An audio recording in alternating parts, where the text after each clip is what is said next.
Okay, so in this two-part video, we're going to take a look at doc diagnostics from the user's perspective. Now, the first thing to do is get them to the docdiagnostics.co.uk homepage and click register. What we're going to do now is assume that the fleet manager or the administrator hasn't previously set them up on the system.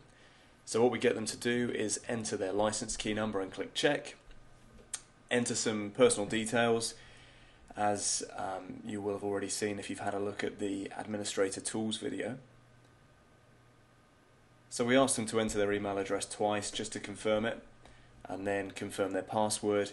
They don't have to enter a contact telephone number, but it helps if they subsequently require any support. It means that we can just give them a call rather than having to do everything over email.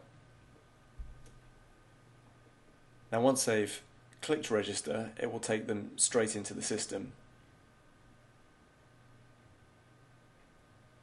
The four sections are displayed: driver history, knowledge, attitude and skill. Once all those have been done, the training section at the bottom will unlock with their remedial education. If you click the account button at the top, they can change their personal details, telephone number, name, or update their password. There's just a reminder at the top of the date of activation and their license key. Now it's important to remember that once you've started a section, you have to finish it in order for the score to be recorded, but you can log out and log back in between sections. So driver history, for example, very quick. This may look different depending on the license, as companies can customize the kinds of questions asked on this page. Very simple. Just asks a little bit about the driver, their driving history, their driving habits. Very simple. Click done. That's recorded. Once you have completed each section, it will come up with a tick and it will lock, so you can't go back in and retake it. It's a one-time assessment. So we'll look at the 10 minutes it says we might need to complete the knowledge section.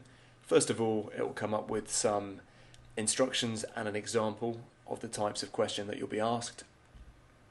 And now we're literally going to go through each question as a user would do.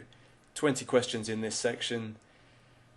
It'll say under the question how many answers the user is required to give, and it will give immediate feedback as well. So if you've got it right, it'll tell you. If you've got it wrong, it'll tell you. And if you see here in the top right hand side of the page, we've written some feedback which the user will get regardless of whether they've got the question correct or incorrect. You know, there's an argument to say that we shouldn't be telling the user whether they've got the question right or wrong, as is the case with the DSA's theory test. But actually this is the best time to educate the users as well. So if they've got a question wrong, we should show them what the correct answer is, and we should give them some feedback as well, so that, you know, if they believe they should have got it right, you know, they can learn something.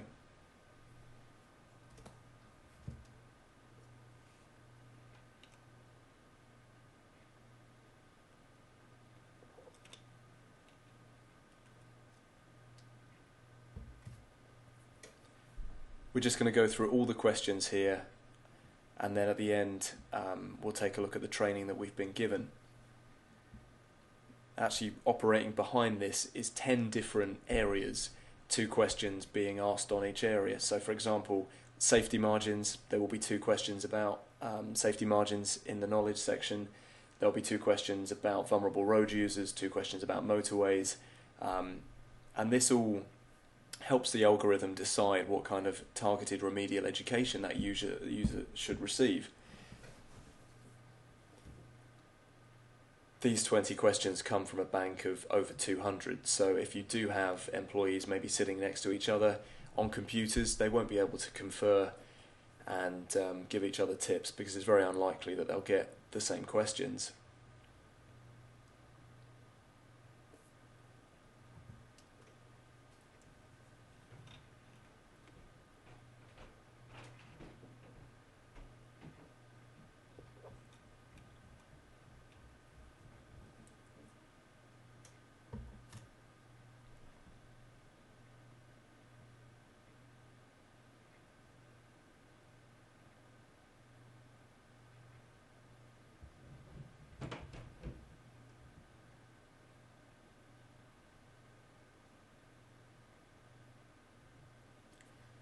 Now, obviously, we're just whizzing through this today for the purposes of the demonstration, but you'd expect the actual candidate to take a lot longer. There's no time limit, and given this is going to affect how much remedial education they're going to be required to do, you should advise them to spend a decent amount of time on it.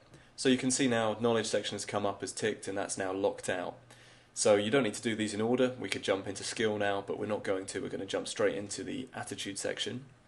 Now this is a small psychometric assessment. It's rated between 1 and 7. So you're asked to think about your driving over the last 12 months.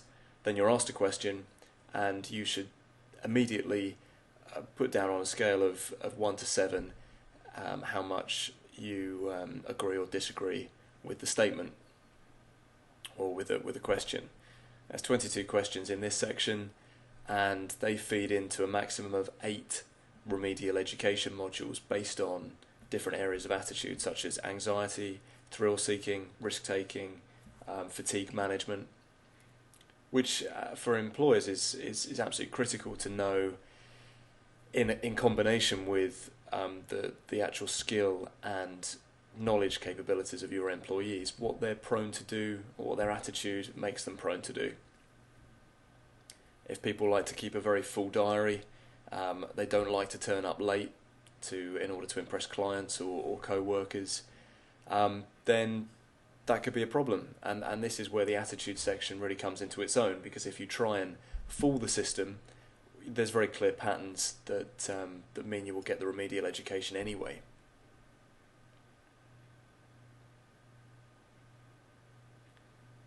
It may seem like we're going through this quick, and we are, just because it's a demonstration, but actually it's better to go through it at speed. And when you read the statement, you know, your first gut reaction is probably what's better for the psychometric assessment.